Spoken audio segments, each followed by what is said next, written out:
네, 3인칭 시사 시점 오늘은 장과 장이 함께 풀어내드립니다. 장예찬 청년재단 이사장, 장윤선 정치전문기자 두 분 안녕하세요. 네, 안녕하세요. 안녕하세요. 네, 안녕하십니까.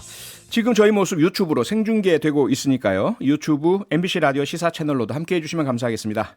먼저 장예찬 이사장님이 준비해 오신 내용은 어떤 이슈입니까? 네, 집권 여당인 국민의힘 비대위와 관련된 내용인데요. 네. 오늘 최고위 의결을 통해서 전국위원회 소집하는 안건이 이제 통과가 되었습니다. 예. 그렇게 되면 전국위원회나 상임전국위원회라는 두 가지 기구를 통해서 네. 비대위로 전환하는 것, 그리고 비대위원장 임명 권한이 당대표 직무대행에도 있다고 하는 것 등등의 당원당규 개정이 이루어질 가능성이 대단히 높은데요. 아하, 예. 물론 그 과정에서 여전히 넘어야 될 절차적 언덕이 조금 남아있긴 합니다만 네. 이제 국민의힘 내부의 관심은 그렇다면 이 상황을 수습할 혼란을 타개할 다음 비대위원장은 누구여야 하는가. 네.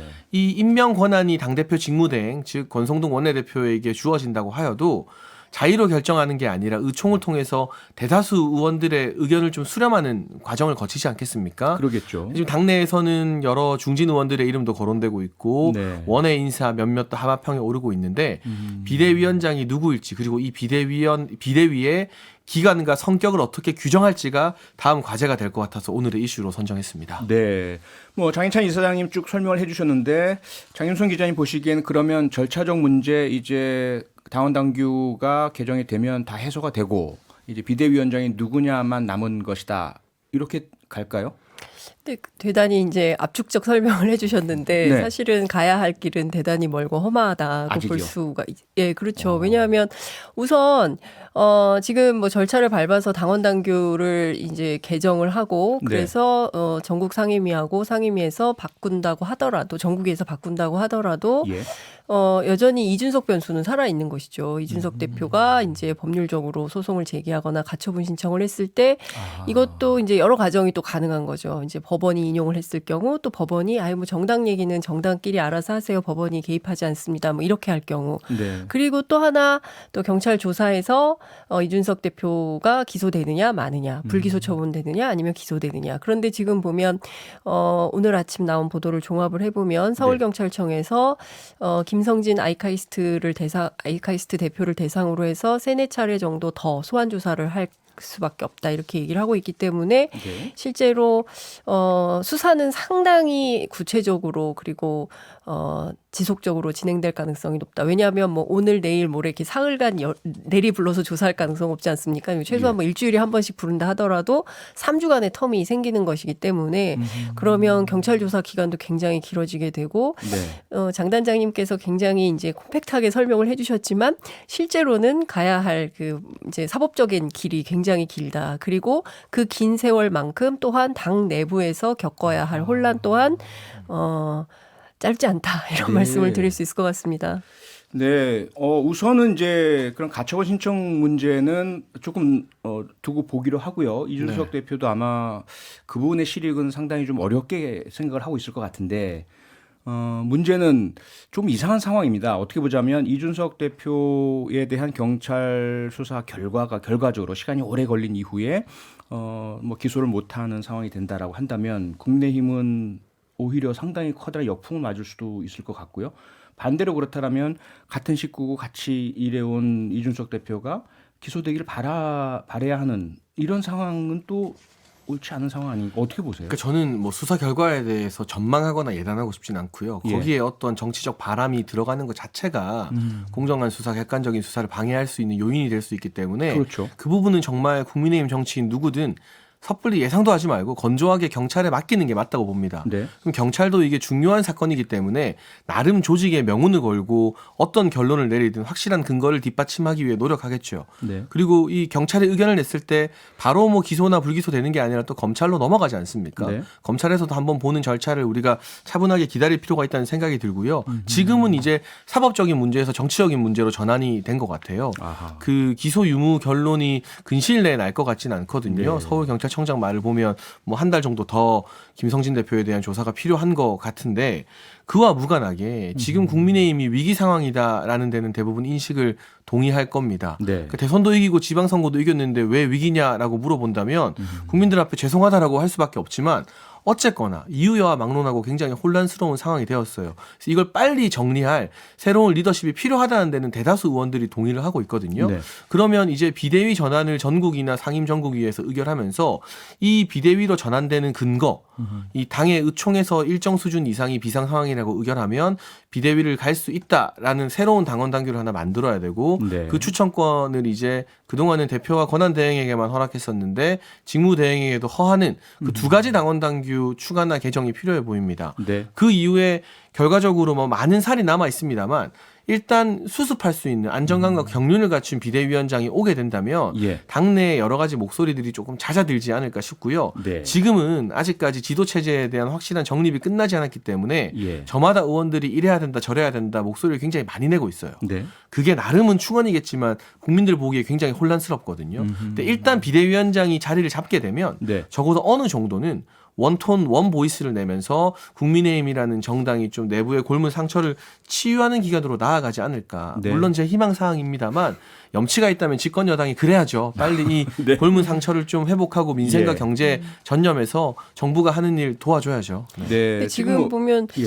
김용태 최고위원하고 정미경 최고위원의 그 진로도 아직 결정이 안 돼 있거든요. 그러니까 예. 이분들이 사퇴할지 말지도 아직 지금 정리가 안 돼 있는 상황이에요. 네. 그리고 사실 이제 최고위원회 완전히 다 정리를 하려면 이 두 분에 대해서도 정리가 좀 필요한데 지금 아무 말씀을 안 하고 있는 상황인데 네. 이것도 좀 넘어야 될 산인 것 같고요. 현재 당원 당규상으로는 본인이 자진 사퇴하지 않으면 그만두게 할 방법은 없는 거 그렇죠. 아닙니까? 그렇기도 하고 그래서 이제 그 정국위원장께서 인터뷰를 통해서 굉장히 난감한 상황이다. 네. 그래서 필요하면 또 새로운 최고위원을 영입하는 방식으로 또 선거를 해서 뽑고 뭐 이렇게 지금 해야 되는 건데 예. 만약에 정국위를 열어서 다 당원 당규까지 바꾸어서 하겠다라고 하면 그건 네. 또 수용할 수밖에 없다. 또 이제 이렇게 되는 거예요. 그러니까 그 비대위라는 것을 이제 상수로 놓고 비대위로 가야 되고 비대위로 가기 위해서는 이런 절차적 과정이 필요하니 이렇게 할 수밖에 없다라고 해서 이제 배현진 최고를 시작으로 해서 줄줄이 사퇴를 하고 주말 사이에 이제 그런 일들이 있었던 거잖아요. 네. 그래서 그 일 자체 일련의 과정 자체가 민주적인 정당 질서에 적합하냐에 대한 이제 국민적 비판이 있는 게 사실이고 네. 그럼에도 불구하고 장 단장님 말씀처럼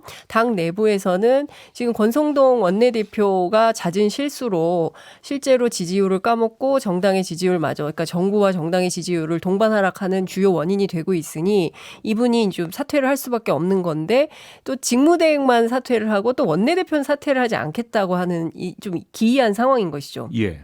왜냐하면 원내대표라서 직무대행을 맡을 수 있었던 건데 그러니까요. 또 직무대행은 내려놓으면서 또 원내대표는 계속하겠다. 막 이런 거예요. 그러니까 국민의힘 내부가 말 못할 사정이 굉장히 많이 있구나. 네. 근데 그 말 못할 사정을 이제는 좀 얘기를 좀 해야 될 것 같다는 생각이 좀 들기도 하고요. 예. 이게 이제 친윤 체제냐 비윤 체제냐 그 내부 논쟁이 지금 진행되고 있는 것으로 알아요. 그래서 네네. 비대위원장을 누구로 세울 것이냐도 이제 친윤이냐 비윤이냐 이걸 가지고 당내 갈등을 지금 벌이고 있는 걸로 알고 있는데 이 문제도 좀 정리가 필요한 상황인 거죠. 바로 그 부분인데요. 조금 전 장인찬 이사장님께서는 어쨌든 안정이라는 것을 중요한 그런 그 키워드 가치로 꼽아주셨고요. 지금 국면에서는. 네. 지금 국면에선 그 말씀은 소위 말하는 친윤계의 무게감 있는 중진 의원이 맡아야 된다는 것으로 이해가 되거든요. 예를 들면 원외에 계신 김병준 전 비대위원장 같은 경우도 과거 홍준표 대표 시절 지방선거 참패에 의해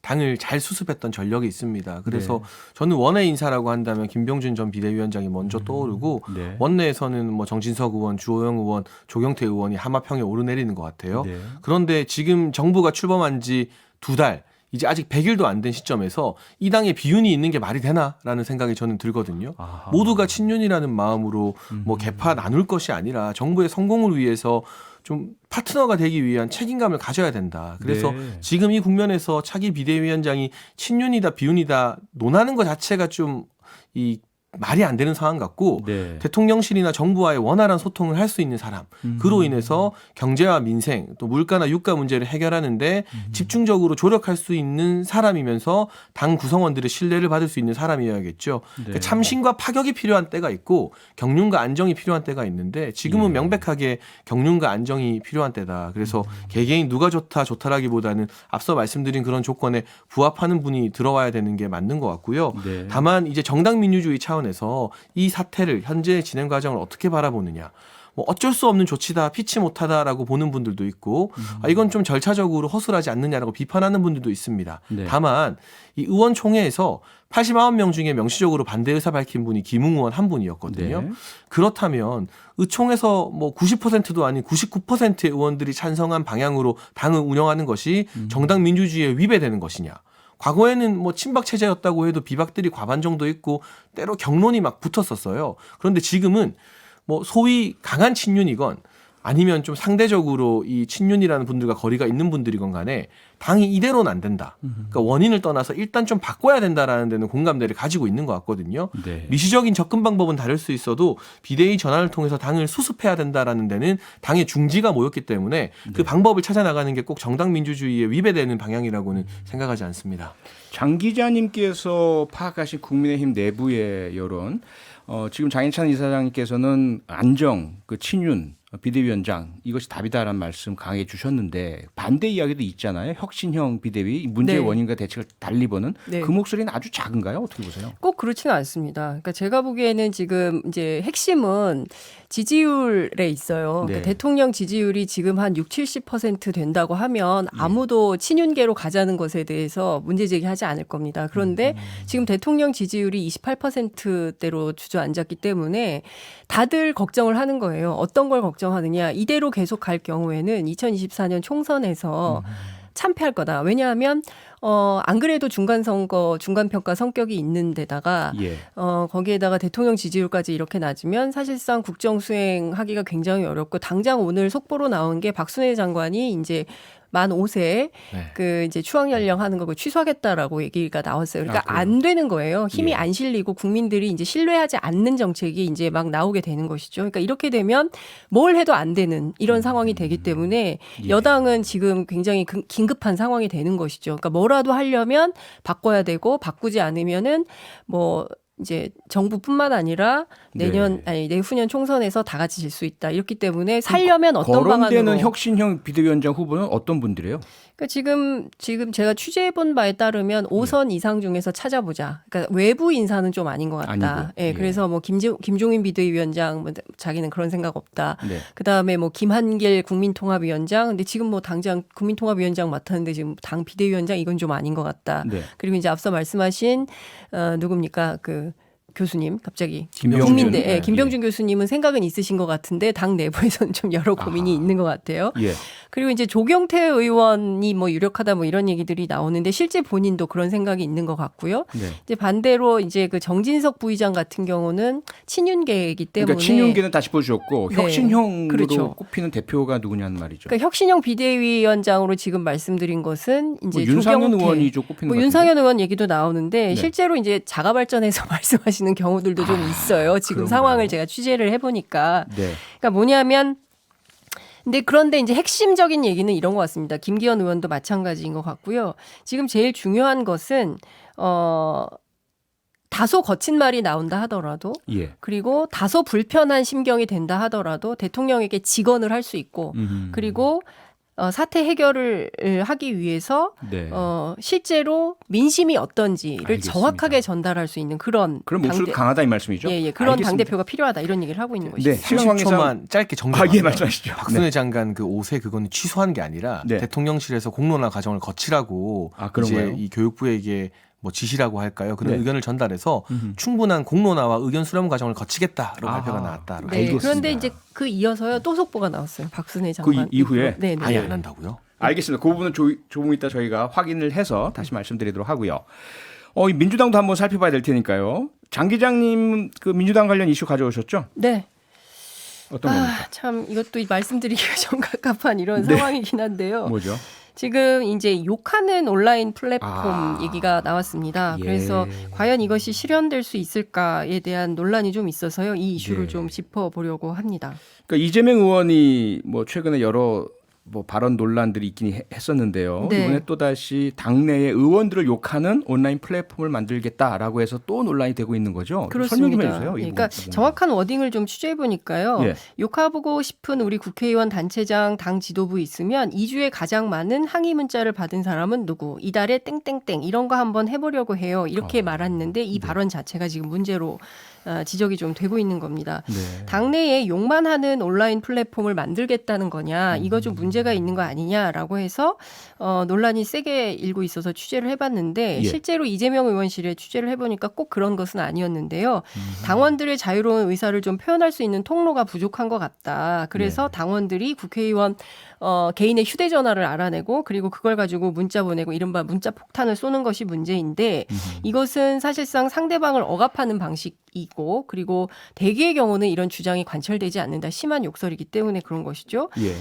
따라서 좋은 방법이 뭐가 있을까? 뭐 이런 걸 고민해 보다가 차라리 온라인 플랫폼을 만들면 어떻겠냐? 그러니까 상호 소통을 위한 뭐 이런 것이죠. 뭐 칭찬도 하고 비판도 하고 뭐 이런 걸 해보자 이런 거였다라고 이제 해명을 하는데 당내에서는 여전히 파장이 상당히 심한 이런 상황입니다. 장해찬 이사장이 보시기에는 의원들이나 외부로 그런 공격이 가해지는 것을 막기 위해서 내부에서 이런 욕하는 온라인 플랫폼 만드는 것 대책이 될 수 있으리라 보세요? 그러니까 개딸 정당 만들겠다는 것 같아요. 그러니까 강성 팬덤의 온라인상의 목소리가 지나치게 과대 포장된 거 아니냐는 위기의식이 민주당에도 있고 국민의힘에도 있거든요. 예. 근데 지금도 충분히 많은 경로를 통해서 개딸이나 이런 강성 팬들의 목소리가 좀 과잉 대표되고 있다. 이런 지적을 해도 모자랄 시점에 이걸 아예 장을 더 열어주겠다라는 건 이 소수의 강성 팬덤으로 당을 좌지우지하겠다는 뜻으로 읽혀서 매우 위험한 것 같고요. 네. 물론 당원들이 자신들의 의견을 국회의원들에게 전달할 수 있는 소통의 장이 필요합니다만 같은 말도 아다르고 어다르잖아요. 이렇게 말하면 되는데